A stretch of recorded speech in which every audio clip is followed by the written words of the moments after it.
Hello दोस्तों, good morning. स्वागत है एक बार फिर से आप सभी का एनजेटी एजुकेशन में। साथियों, आज है 14 नवंबर और आज की वीडियो में हम लोग 14 नवंबर के करंट अफेयर को पढ़ेंगे। लेकिन कल की वीडियो नहीं आई थी तो कल की वीडियो का भी करंट अफेयर हम लोग आज पढ़ेंगे। साथियों, जैसा कि मैंने पहले भी आपको बताया हुआ है, घर में शादी पड़ी हुई है, इस वजह से थोड़ा सा क्लासेस डिस्टर्ब हो रही हैं बीच बीच में। आना जाना पड़ रहा है, दौड़ भाग लग रही है कभी, और ये अभी आगे आने वाले 10-15 दिनों तक चलने वाली है। तो इसलिए मैं पहले से ही आपको सॉरी बोल दे रहा हूँ, क्योंकि बीच बीच में कभी कभी हो सकता है। लेकिन हाँ, एक जरूरी बात यह है, करंट अफेयर का एक भी क्वेश्चन आपका नहीं छोड़ूंगा। जो भी छूटा रहेगा अगले दिन उसको जरूर कवर कराया जाएगा, जिस दिन भी अगर मान लो छूटता है। जैसे 13 तारीख का करंट अफेयर छूटा था, तो 13, 14, 15 ये 3 दिनों में हम लोग कवर कर लेंगे उसको, सारे क्वेश्चंस को। ठीक है, तो इसलिए क्वेश्चंस कोई भी नहीं आपके छूटेंगे, बस थोड़ा सा डिले हो सकता है, आपको मिल जाए बस इसी आगे आने वाले कुछ दिनों में। उसके बाद सब चीजें फिर से पुरानी तरह चलने लगेंगी। आई होप आप कोऑपरेट करोगे।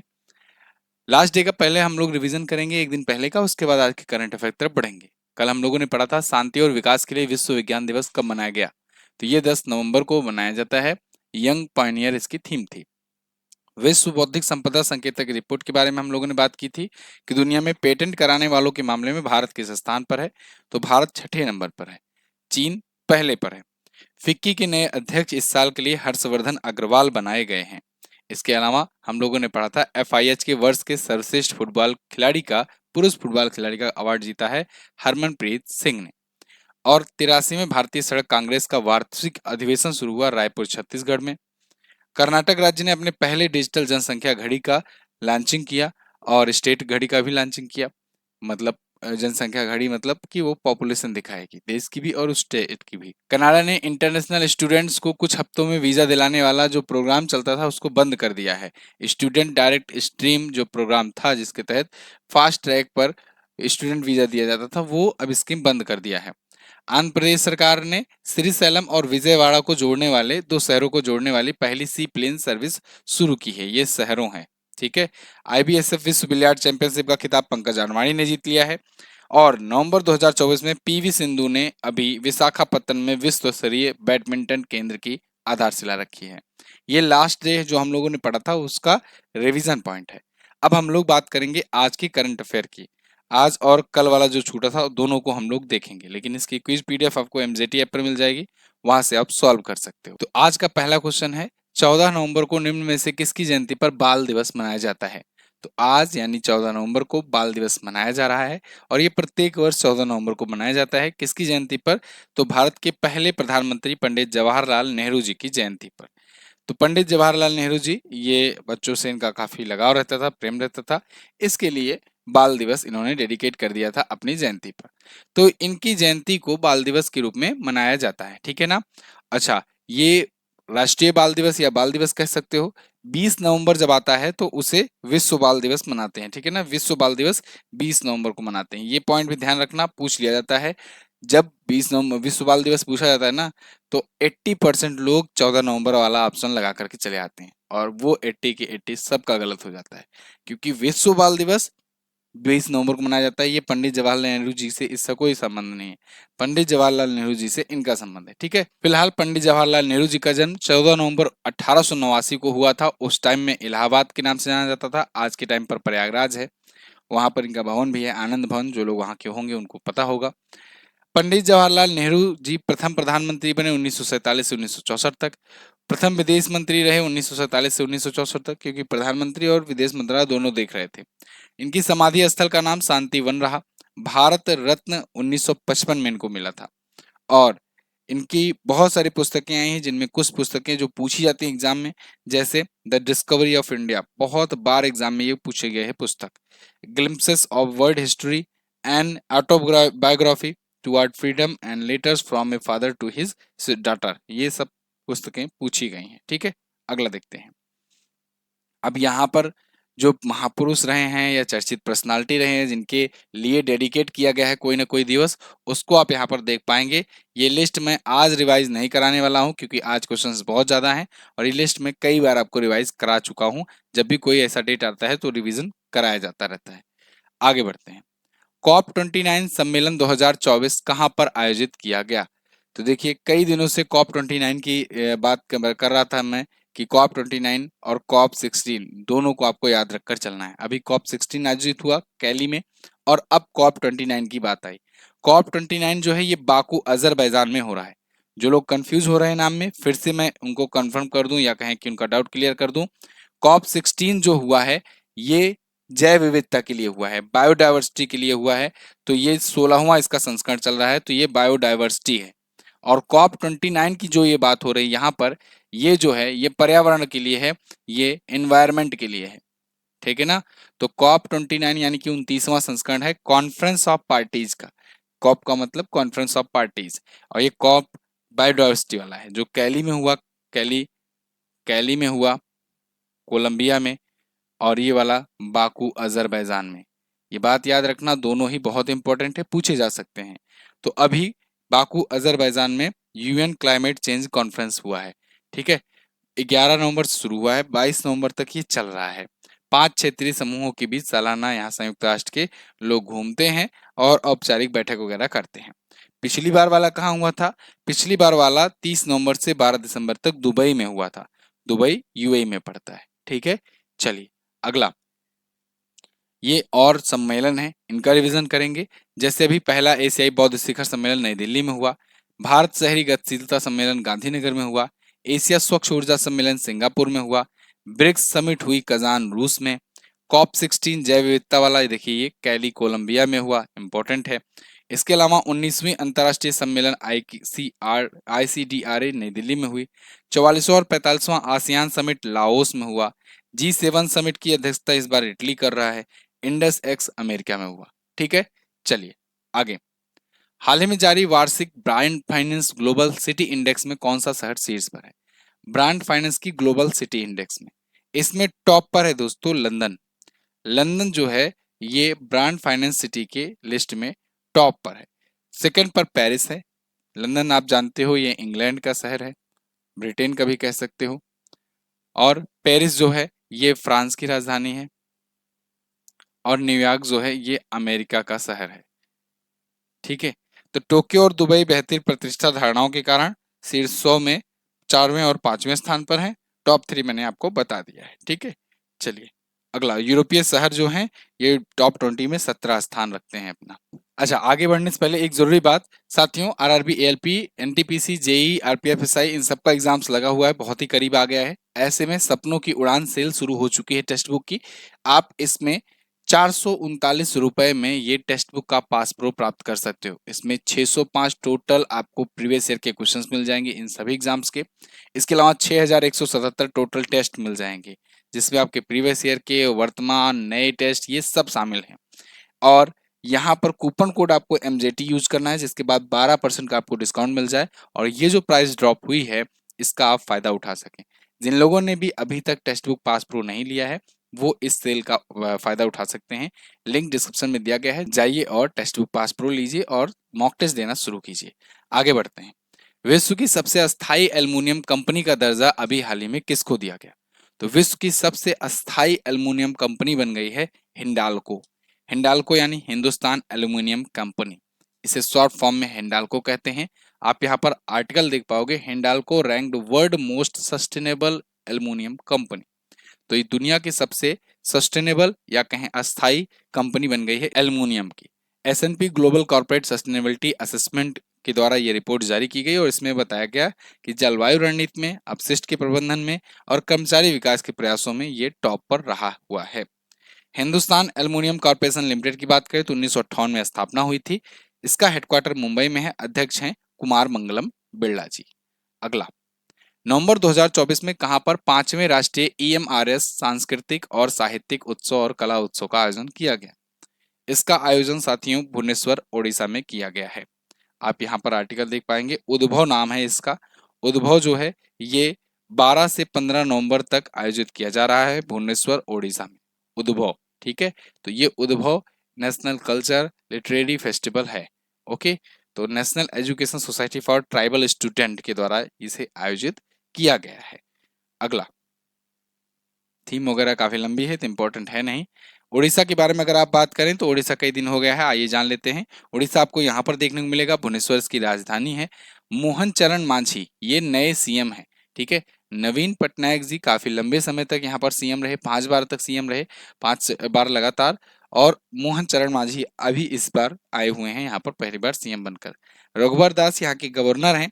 चिल्का लेक यहाँ पर है। चिल्का लेक से 2 पॉइंट मैं आपको अक्सर बताता हूँ। एक तो ये फर्स्ट रामसर साइट है, मतलब जब रामसर साइट की गणना होनी शुरू हुई भारत में तो सबसे पहले रामसर साइट में इसको रखा गया।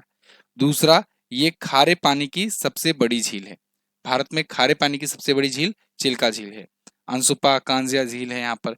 नेशनल पार्क में सिमलीपाल राष्ट्रीय उद्यान, नंदनकानन जूलॉजिकल पार्क है, चंदका हाथी विहार है, भीतरकनिका है।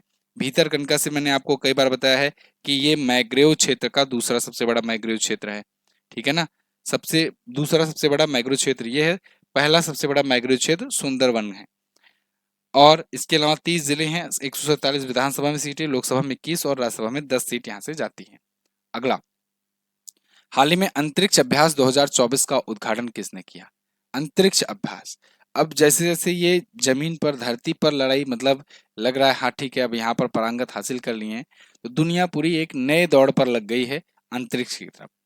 स्पेस को एक्सप्लोर करने के लिए दुनिया भर के जो साइंटिस्ट हैं वो लगे पड़े हुए हैं, जिसमें से कुछ टॉप की कंट्रीज हैं जो स्पेस सेक्टर में अपना प्रभुत्व स्थापित कर चुकी हैं ऑलरेडी।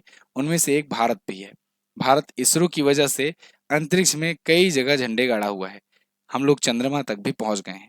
ऐसे में अंतरिक्ष में अब आधिपत्यता आएगी तो कहीं न कहीं वहां पर डिस्प्यूट भी होंगे, लड़ाइयाँ भी हो सकती हैं। हो सकता है धरती के ही देशों से या हो सकता है किसी और प्लैनेट के देशों से, ठीक है? तो इसलिए अंतरिक्ष अभ्यास का उद्घाटन किया जा रहा है और इसका अभी उद्घाटन अपने जो सीडीएस हैं, जनरल अनिल चौहान जी, इन्होंने किया हुआ है। सीडीएस यानी कि चीफ ऑफ डिफेंस स्टाफ, ये दूसरे नंबर के सीडीएस हैं भारत के, पहले थे जनरल बिपिन रावत जी। तो यहाँ पर डिफेंस स्पेस एजेंसी अंतरिक्ष अभ्यास 2024 का आयोजन किया गया है। फर्स्ट एवर था, अपना पहला अनुभव है। शुरू करेंगे, उसके बाद धीरे धीरे वहां अंतरिक्ष में एक्सरसाइज करेंगे। 11 से 13 नवंबर के बीच ये किया जा रहा है। अगला, वित्त मंत्री निर्मला सीतारमण जी ने कहां पर यूनियन बैंक ऑफ इंडिया की 5 विशेष नारी शक्ति शाखाओं का उद्घाटन किया? यूनियन बैंक ऑफ इंडिया जो कि वो सरकारी बैंक है, यूबीआई, इसकी 5 विशेष नारी शक्ति शाखाओं का उद्घाटन किया है विशाखापत्तनम, जयपुर, बेंगलुरु और चेन्नई में। इन 4 शहरों में 5 नारी शक्ति विशेष का ये उद्घाटन किया गया है। आप सेम आर्टिकल देख पाओगे यहाँ पर। तो इसका उद्देश्य है ऋण, सलाहकार सेवाएं, कौशल विकास, मार्गदर्शन, नेटवर्किंग, इन सबके अवसर प्रदान करना, महिला उद्यमियों को सशक्त बनाया। नारी शक्ति ये बैंक है, बैंक ब्रांचेस। ओके, यूबीआई की बात करें तो इसकी स्थापना 1919 में हुई थी। मुंबई में हेडक्वार्टर है, ये एक सरकारी बैंक है और एम मणि मेखलाई इसके एमडी और सीईओ हैं। दोस्तों, भारत में केवल 12 सरकारी बैंकें हैं, 12 में से एक है यूबीआई भी। सबसे बड़ी सरकारी bank state bank of India है, ठीक है। चलिए अगला, हाल ही में अंतर्राष्ट्रीय हॉकी महासंघ के अध्यक्ष के रूप में तैयब इकराम का कार्यकाल कितने वर्षों के लिए बढ़ा दिया गया? तो अंतर्राष्ट्रीय हॉकी महासंघ के अध्यक्ष तैयब इकराम थे, अब आगे भी रहेंगे। अगले 4 वर्षों के लिए इनका कार्यकाल फिर से बढ़ा दिया गया है। यहाँ पर आप देख पाओगे तैयब इकराम टू लीड हॉकी फेडरेशन, आगे भी ये लीड ही करेंगे। पहले नरेंद्र बत्रा हुआ करते थे, काफी लंबे समय तक ये भी थे। इनके बाद 2022 में तैयब इकराम बनाए गए और फिर तैयब इकराम इस बार फिर से पुनर्नियुक्ति इनकी हो गई है इंटरनेशनल हॉकी फेडरेशन की। इसकी स्थापना 1924 में हुई थी पेरिस में। इसका हेडक्वार्टर लुसाने स्विट्जरलैंड में है। अध्यक्ष तैयब इकराम है, थियरी वेली इसके सीईओ हैं। अभी कुछ दिन पहले ही मैंने एफआईएच से रिलेटेड एक और क्वेश्चन बताया था। मैंने बताया था भारत के जो हॉकी के कप्तान है हरमनप्रीत सिंह, ये 2024 का भी एफआईएच का सर्वश्रेष्ठ पुरुष खिलाड़ी का अवार्ड पाए। साथ ही साथ में बेस्ट गोलकीपर का अवार्ड जो है पीआर सीरीजेस को मिला था। दोनों ही भारतीय हैं, ये बात ध्यान रखना। आगे, एनएसडब्ल्यू ओपन स्क्वैश टूर्नामेंट में महिला एकल का खिताब किसने जीता? तो एनएसडब्ल्यू ओपन स्क्वैश टूर्नामेंट, इसमें महिला एकल का खिताब अनाहत सिंह ने जीत लिया है। अनाहत सिंह ये स्क्वैश की खिलाड़ी हैं और ये आप देख लो इनको, इनके नाम कई रिकॉर्ड बनते जा रहे हैं। सबसे कम उम्र की भी ये विजेता बनी थी एक बार। राजस्थान की रहने वाली हैं और महिला एकल का अभी ये एनएसडब्ल्यू ओपन स्क्वैश टूर्नामेंट में जीत गई हैं, चीन की हेलन टैंग को हरा करके। ओके, ये इनका 7वां पीएसए या प्रोफेशनल स्क्वैश एसोसिएशन चैलेंजर खिताब था। सिडनी ऑस्ट्रेलिया में आयोजित किया गया 6 से 10 नवंबर के बीच में। अगला, हाल ही में आयोजित WTA फाइनल 2024 का एकल खिताब किसने जीता? WTA WTA मैं आपको कई बार एक्सप्लेन कर चुका हूं। विमेन्स टेनिस एसोसिएशन होता है, मतलब कि महिलाओं वाला ये टूर्नामेंट होता है टेनिस का। अगर यहीं पर एटीपी होता तो एसोसिएशन ऑफ टेनिस प्रोफेशनल्स उसे कहते हैं, ये पुरुषों के लिए होता है।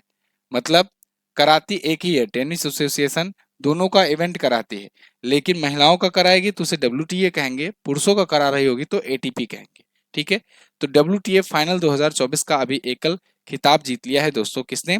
कोको गॉफ ने।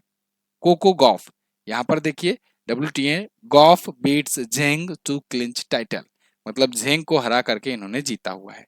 अमेरिका की रहने वाली हैं कोको गॉफ, काफी फेमस खिलाड़ी हैं। चीन की झेंग किनवेन को इन्होंने हराया हुआ है। ये दुनिया की तीसरे नंबर की खिलाड़ी है। वर्ल्ड रैंकिंग इनकी इस समय तीसरी चल रही है। ओके, तो 20 वर्षीय कोको गॉफ रूस की मारिया शारापोवा के बाद WTA फाइनल एकल का खिताब जीतने वाली सबसे कम उम्र की खिलाड़ी भी हैं। इनकी उम्र मात्र 20 वर्ष है। अब जो WTA फाइनल एकल खिताब जीतता है ना, उसे बिले जीन किंग ट्रॉफी दी जाती है।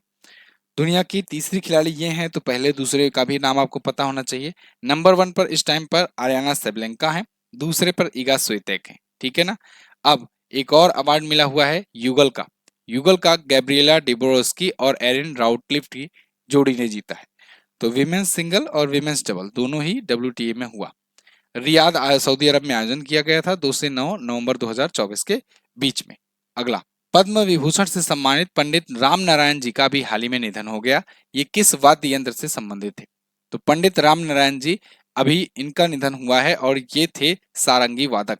बहुत ही फेमस सारंगी वादक थे, नागरिक सम्मान भी प्राप्त कर चुके हैं। इनका अभी निधन हो गया है। ये पद्म विभूषण से सम्मानित किए जा चुके हैं, संगीत नाटक अकादमी पुरस्कार भी पा चुके हैं। 96 ईयर की एज में इनका निधन हुआ है। ये उस्ताद बड़े गुलाम अली खान, पंडित ओंकार नाथ ठाकुर और हीराबाई बड़ौदकर जैसे महान कलाकारों के साथ भी ये गा चुके हैं, या कहीं संगत कर चुके हैं, गा चुके नहीं कहेंगे, सारंगी वादक थे तो संगत कर चुके हैं। ठीक है ना। चलिए, और मुगले आजम, मधुमती, पाकीज़ा, गंगा जमुना जो बहुत फेमस फेमस मूवीज रही है ना, उसमें भी ये कई सुपरहिट में सारंगी की धुन दे चुके हैं। पहले तो ये ऑटोमेटिक गिटार, ऑटोमेटिक ये मशीनी वाली संगीत की धुन, म्यूजिकल सिस्टम्स नहीं थे, तो पहले यही लोग थे जो इन फिल्मों में जान डाला करते थे। अगला, यहाँ पर कुछ और जो जिनके निधन है उनका रिवीजन करना चाहो तो कर सकते हो। शारदा सिन्हा जी का निधन हुआ है, बहुत ही फेमस लोक गायिका थी, बिहार कोकिला के नाम से जानी जाती थी। इनको भी बहुत सारे अवार्ड मिले हैं। इसके अलावा कनक राजू जी का निधन हुआ, ये गुसाडी लोक नर्तक थे। रोहिणी गोल्डबोले जी का निधन हुआ, भौतिक वैज्ञानिक थी। P वेणुगोपाल जी का निधन हुआ, भारत का पहला हार्ट ट्रांसप्लांटेशन इन्होंने किया था। रतन टाटा जी का निधन हुआ, ये टाटा ग्रुप के मानद चेयरमैन थे। और गिरीश साहनी जी का निधन हुआ, CSIR के पूर्व महानिदेशक थे। मारिया ब्रायंसा मोरेरा हुआ का निधन हुआ, दुनिया की सबसे बुजुर्ग व्यक्ति थी। राकेश पाल जी का निधन हुआ, ये इंडियन कोस्ट गार्ड के महानिदेशक थे। इनके साथ जहां जहां जो जो जिसको अवार्ड मिला है वो यहाँ लिखा गया है लिस्ट, आप इसको रिवाइज जरूर करना।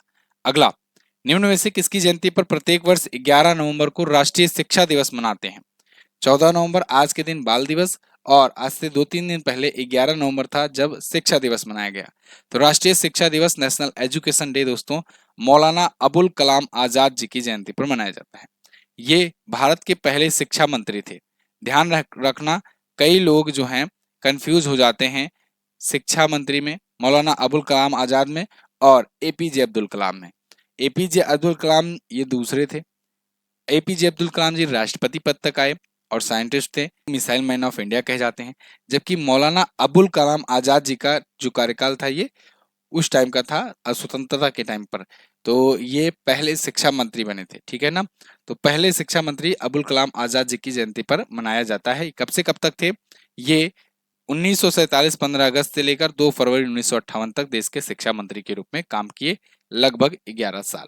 ओके, और इन्होंने IIT खड़गपुर की स्थापना की, जो कि भारत का पहला इंडियन इंस्टीट्यूट ऑफ टेक्नोलॉजी था।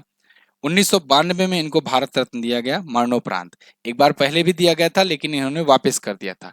इनका ये कहना था कि हम ही लोग भारत रत्न बनाए हैं और हमको ही मिल रहा है, हम इसे नहीं लेंगे। तब जब मरणोपरांत इनको दिया गया 1992 में, तब इनकी फैमिली ने रिसीव किया। अगला, ऑस्ट्रेलिया ने किसको देश का पहला गुलामी विरोधी आयुक्त नियुक्त किया? तो देश का पहला गुलामी विरोधी आयुक्त जो है ये ऑस्ट्रेलिया ने नियुक्त किया है क्रिस इवांस को।